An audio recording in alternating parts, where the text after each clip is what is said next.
let me buckle up for the science, because the more I was reading this, the more I was just getting furious that nobody had ever studied my sleep. And I now am convinced that as soon as I get this sleep study and can fix my sleep, it's going to change my life. And then I'm going to be even more pissed. So let's go on a journey, okay?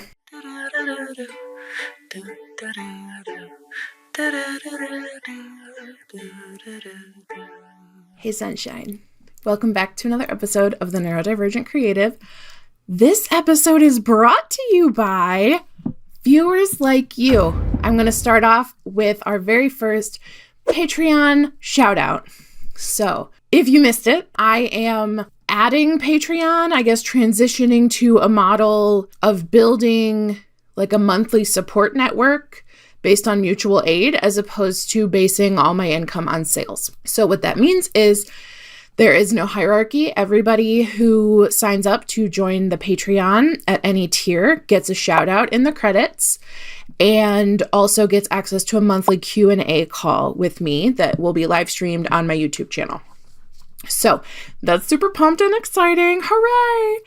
The pricing starts at $3 a month. So there's something for everybody, every budget. And some of the tiers do have merch. And their prices are priced accordingly to like cover the cost of creating that merch and sending it out to you. So with all that said, you should go check out the Patreon.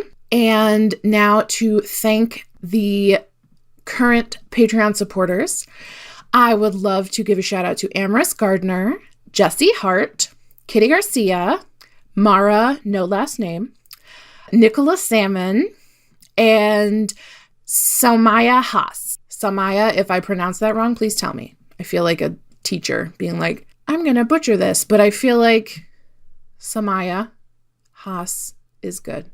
Okay, great. Thank you so much for being the very first patrons of the Neurodivergent Creative Podcast. I am super excited to have you here. And all of these people will be credited in every October episode. So our next 4 episodes, starting with this one. So now let's jump right into it.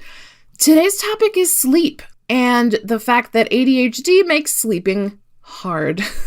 Why? How? How has sleep changed over the decades and centuries, especially since the Industrial Revolution? We're going to info dump about sleep today. So you may not know about me that I used to work for a mattress company. I was a marketing product content specialist for an organic mattress company. And so I helped write product descriptions, blogs about sleep and about comfortable sleep and about healthy sleep for babies and safety for babies, because we did crib mattresses all the way up to like super luxury $15,000 mattresses. So I knew stuff about sleep because I had to, because I was constantly writing blogs about it.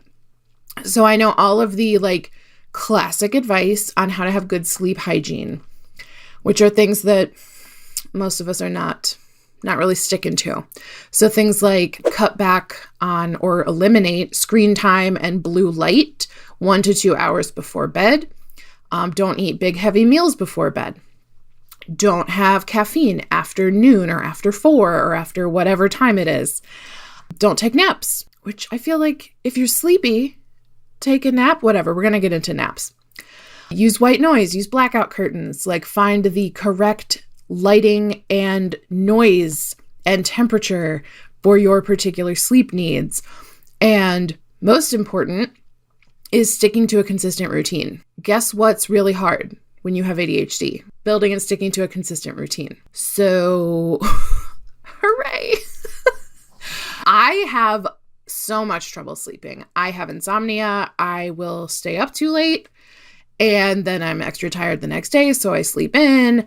And it's just a pain in the ass. Insomnia sucks. Not everybody with ADHD has insomnia. There are millions of reasons and so many ways that probably not actual millions, but a lot. There's a lot of reasons that your sleep can be impacted by ADHD and why ADHD can be impacted by your sleep. So that's another fun fact that I discovered in this fun little deep dive is that the effects of sleep deprivation can mimic ADHD and can even lead to a misdiagnosis of ADHD. And then those symptoms go away when you actually fix the sleep deficit. So I learned a lot about sleep for this episode. To thank me for learning a lot about sleep and telling it to you, you can sign up to support me on Patreon. See how we're doing this? I love it. Okay, so factors relating to sleep. Obviously, there's brain chemistry and the circadian rhythm. So our bodies will naturally produce melatonin, which you may have heard of, in a pill form, because when we have insomnia, you can kind of trick the body into being like, no, it's time for melatonin.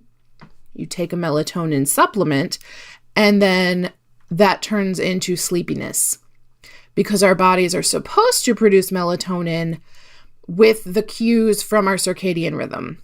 The cues for our circadian rhythm typically come from the sun. We wake up when the sun is up, we get sleepy when the sun goes down, and then, we invented the light bulb. So that's all fucked up now. Also, sometimes the stimulant medication that helps with ADHD can increase sleep issues. In other people with ADHD, stimulants can help them sleep better. So there is no one reason why sleep is impacted by ADHD. And I did research ADHD specifically for this one. So if that is not your particular neurodivergent wheelhouse, I don't know, keep listening, see what you're picking up, see if anything seems like you want to explore it further. Sleep deprivation is bad. We need sleep. Most of us are probably not getting enough sleep. We need at least 7 hours a night. And teenagers need more. So teenagers actually need, I think, the most sleep of any age bracket of people. You tend to need less sleep as you age and become a senior. So obviously babies sleep a lot, right?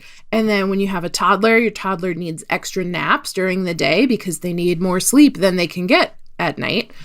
And then school age kids tend to drop off the nap and only sleep through the night. And then adolescents start to need more and more sleep. Okay, adolescent children are going through a whole lot of growth, a whole lot of brain expansion, a whole lot of hormones happening, growth spurts.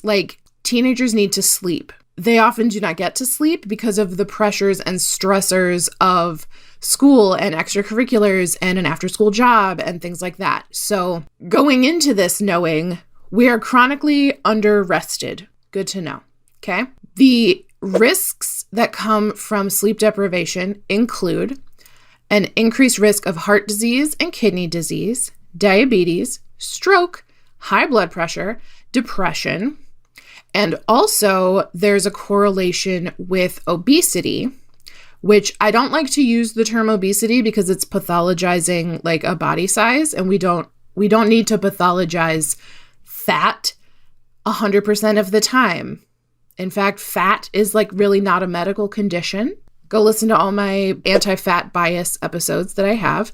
I go into a lot of research there. And so we have sources cited and everything in that episode about body liberation and anti-fat bias. And I forget what the episode's called, but we're going to get that for you and put it in the show notes, okay? So a lot of times being fat, being in a larger body, can exacerbate sleep apnea and snoring and things like that, which makes your sleep worse, which affects your metabolism, which can impact your insulin resistance, right? So there's this whole giant mix of things that are being affected by your body not getting enough sleep. And then even in sleep, there are different phases of sleep. So there's, light sleep where we're starting to fall asleep.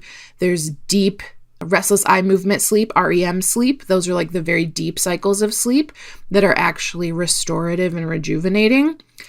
And so if our sleep is getting interrupted at these various different levels, that can have different effects. End result is that we typically don't feel rested. We have daytime sleepiness. We tend to take a nap or reach for caffeine or eat something with a quick sugar burst so that we can just get that energy real quick, which leads to then a harder time falling asleep again. The cycle perpetuates. Sleep deprivation, it's rough. We probably all have it. I have it for sure. You have it. Probably. I'm not a doctor. Giant disclaimer, I am not a doctor. This is not medical advice.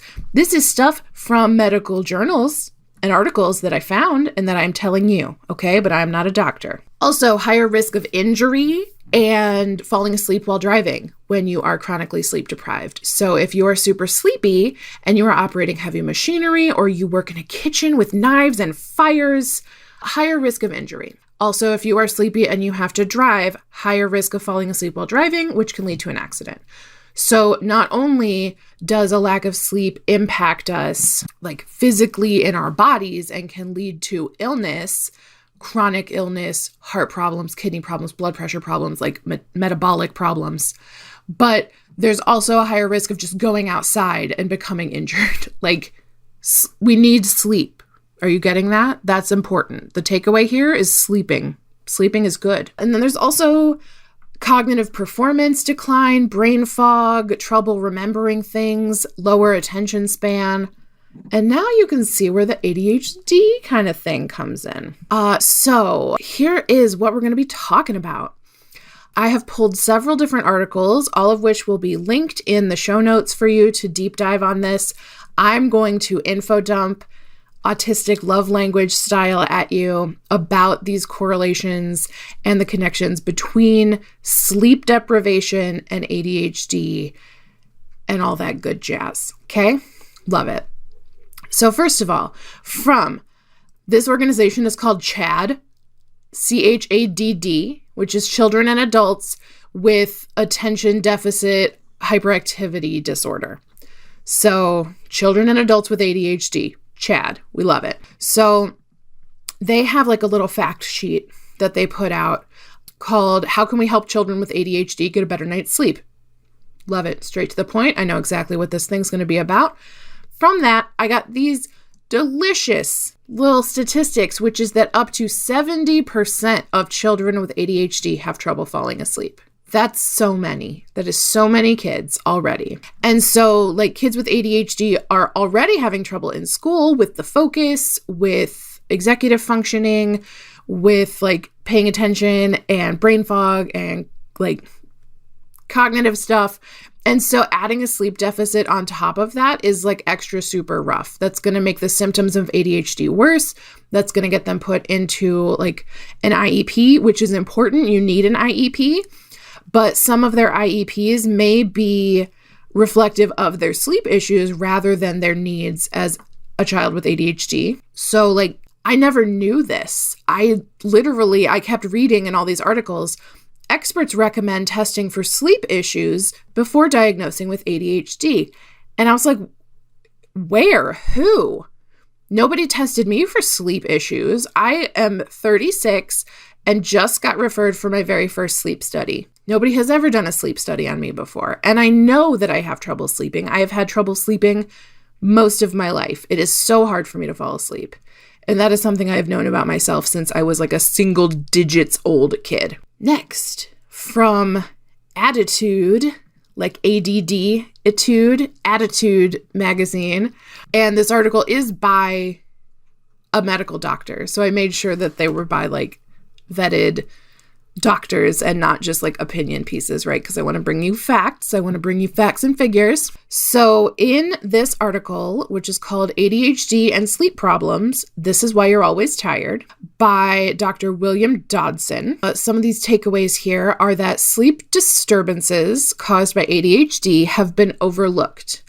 And the reasons why are because the DSM had a requirement that all ADHD symptoms have to be present for diagnosis by age 7. And so if those sleeping issues come about later in adolescence, those sleep issues were not considered a factor in the ADHD diagnosis. And so the experts were missing that connection between the sleep deficits and the ADHD because that was a later onset symptom. Another point from this article is that no scientific literature on sleep lists ADHD as a prominent cause of sleep disturbances. So a lot of the articles and a lot of the research that we have seen about sleep and ADHD are typically examining the effect of stimulant medication on sleep rather than the effect of ADHD on sleep to begin with. So again, we are missing things. We are missing connections in the research. This has not been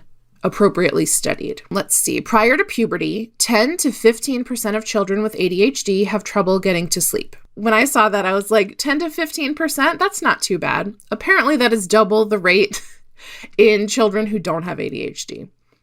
So if you have ADHD, you are twice as likely in childhood to not be able to get to sleep easily. And then 50% of children with ADHD have difficulty falling asleep almost every night by age 12 and a half. So prior to puberty, ADHD, 10 to 15% of children with ADHD before puberty have trouble sleeping. That 10 to 15% becomes 50% by the time we have reached the beginning of adolescence around 12 and a half. So once puberty hits, we go from 10% of kids have trouble sleeping to half of kids with ADHD. And just to make this little point here, this article did not go into it, but who do we tend to have statistics about when it comes to autism and ADHD?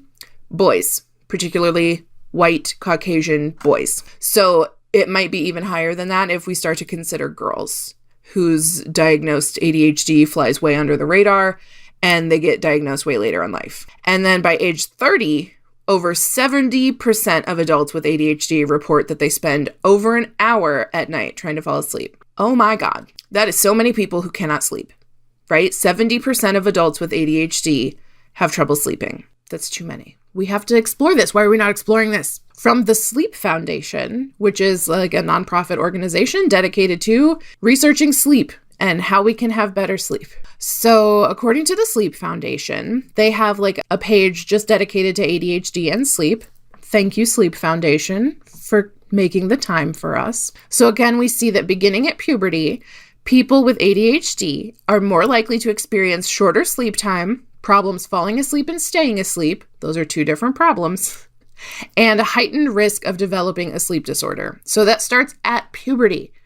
And so if we go back to what we already learned, which is that the DSM criteria for diagnosis used to be that symptoms needed to be present before age 7, the fact that these sleep problems absolutely just appear at puberty, that connection just keeps getting missed and keeps getting missed and keeps getting missed. And then inattentive style ADHD, kids are more likely to stay up later and have a later bedtime.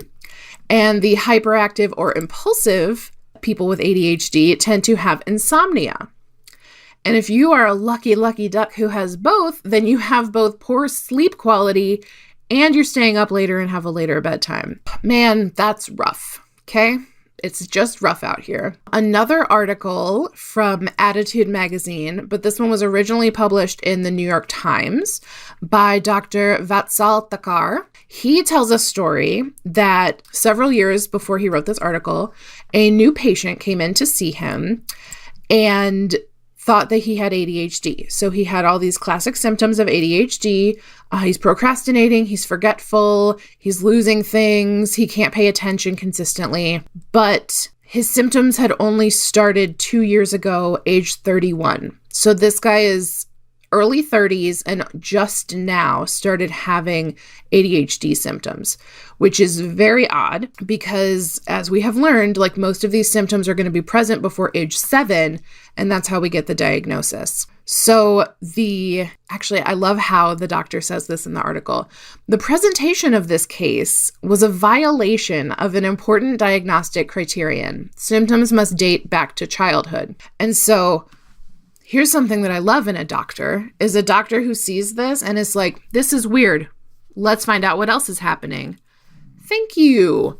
How good, how known, how seen, how cute, how mindful, very demure. So many doctors will just be like, yeah, sure, this sounds like ADHD. Bam, have a pill. So frustrating.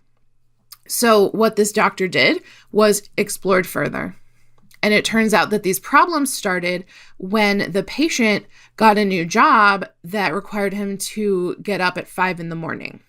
And he is naturally more of a night owl. So the doctor decided to treat him for insomnia and work on his sleep as opposed to treating for ADHD. And it solved the problem. The symptoms were gone when they treated for the sleep deficit. So some stats that this doctor pulls in this article, are that adults reporting less than 7 hours of sleep a night, that number was 2% in 1960.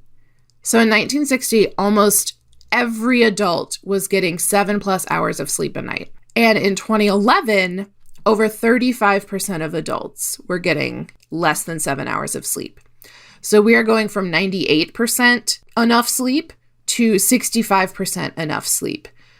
And it's been 13 years since that statistic. I would suggest or posit that it's probably even worse right now. We just, as a culture, are not sleeping enough. And even in children, today's children sleep an hour less than children 100 years ago.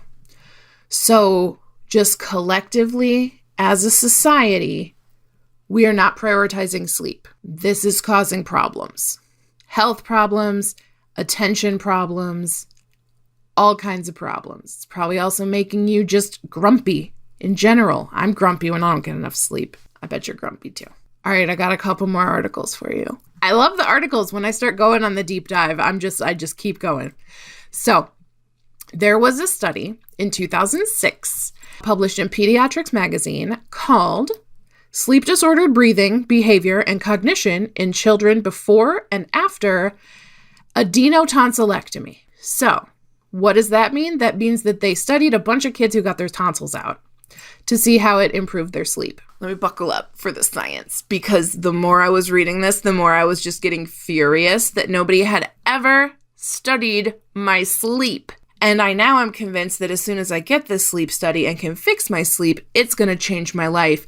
And then I'm going to be even more pissed. So let's go on a journey, okay? So this study followed 105 children who were getting surgeries. These kids are between 5 and 12. 78 of them were getting a tonsillectomy due to trouble breathing in their sleep, which means they're snoring, they've got sleep apnea symptoms, their tonsils are in the way. And so they're getting their tonsils out to sleep better. The other 27 kids were non-tonsillectomy control group. So before the surgeries, researchers measured all the kids' sleep patterns and also tested for hyperactivity and inattention. 28% of the experimental group had ADHD. So tonsillectomy kids, 28% have ADHD, and 7% of the control group had diagnosable ADHD symptoms. So already we are seeing that in the tonsillectomy group, there is an overabundance of ADHD in kids who need their tonsils out. It's a clue. It's a surprise clue that'll help us later. So 78 kids are getting tonsillectomies. 22 of those kids have diagnosed ADHD. That's the 28%. Of the 22 kids who had diagnosable ADHD, 11 of them no longer had diagnosable ADHD after their tonsils were out. Half of the kids with ADHD just needed their tonsils out and needed better sleep. Half. Does this make you furious? Because it makes me furious. It makes me wonder if I need my tonsils out. I have had my tonsils forever. They're just still in there. It makes me so frustrated. So frustrated. Okay, so that's a medical little study there. And still, this happened in 2006, and yet there's still such a lack of research on the connection between ADHD and sleep. Blah. Brother. No. Okay, one last one for you. This one's from 2004, and it is called Sleep Disorders and Daytime Sleepiness in Children with Attention Deficit Hyperactive Disorder. So, sleep disorders and daytime sleepiness in kids with ADHD. So, this is fun. They put a bunch of kids, they did sleep studies and sleep latency testing. And latency is the amount of time it takes you to fall asleep after you turn the lights off and lay down, which for me is sometimes several hours. I hate it. It's real bad. Sleep latency, total sleep time, and sleep efficiency were comparable between the groups, but children with ADHD were significantly sleepier during the day. So we're just sleepier. ADHD kids are sleepy. Of the children with ADHD, 50% had signs of sleep disordered breathing compared to 22% of the control group. And all of the ADHD kids showed a deficit of rejuvenating delta sleep compared with just a handful of the 32 control subjects. So what this study found is that even if they fell asleep and had like the same sleep time, sleep latency, sleep efficiency, the ADHD kids were still sleepy during the day due to this deficit of like deep delta wave level sleep. So even when we are sleeping, we're not sleeping as well. Why? We don't know. It's a mystery. We need to do more science. All of this beautiful info dump for you to say that if you are super sleepy, perhaps that is not your fault and is not something that you can drink an energy drink about. And you should probably get a sleep study. Let's all promise. Can we all do a pinky promise and make a little pact to do a sleep study in the next 6 months? Because I feel like me and all my chaotic ADHD friends need to make sure that we're sleeping. I think that's a problem. I think we need to explore it. And also, in general, we need to be sleeping and resting more. Human beings need about 42% of their life dedicated to rest and downtime. So that includes sleep. So if you're sleeping 7.5 hours a night, let's say, that's a chunk, but it's not 42%. You still need some more that is just downtime. And this can be like on an average basis, right? So maybe on Sunday, you don't do any errands, you don't do any running around, you just kind of hang out and veg around the house. That's restful, that's downtime, that counts. What you cannot do is be like, oh, whatever, I'll catch up. I'll sleep when I'm dead. We're not doing that anymore. Come on. Take care of yourself. Rest. And also understand and think about how you are sleeping. And then follow that thread, like pull that thread a little bit. So how are you sleeping? Do you sleep enough? How long does it take you to fall asleep? Do you need white noise or a podcast or a meditation or breathing exercises? There are so many things that can help you fall asleep. And in fact, here is a go-to trick for me. So, all right, I'm like getting all calm, like I'm going to go into like a full trance here. But one of the things that happens as your brain is sort of shutting down and sleeping is that it sort of just generally starts running a little slower. And that's a cue that it's time to wind down. Now, with ADHD, we don't tend to do that because our brain is like, and tomorrow I need to make sure to put olive oil on the grocery list and we need Q-tips. And I think we're out of toilet paper. And also that food, that sushi that we got this weekend was really good. And we should write a review for that place on Google so that their restaurant does well. And, I don't know, all the other 9,000 things I'm thinking about when I am laying down trying to go to sleep. So what I do, and this is going to sound super silly, is I will consciously like grab a thought, right? So if the thought is we need Q-tips, I will slow that down in my mental voice and it's going to sound like we need Q-tips. And if you do that with enough thoughts, your brain is going to be like, oh shit, it's time to do the sleep. And then don't panic. Don't be like, oh, it's doing it, because then you're going to jog yourself right back out. Just let it slow down. And I feel like I could go take a nap right now. So that's one little like mental trick that I do. Another thing that I do is I recently learned that counting sheep does not mean counting sheep. People aren't imagining a little fence with sheep jumping over it and they number 1, 2, 3, 4.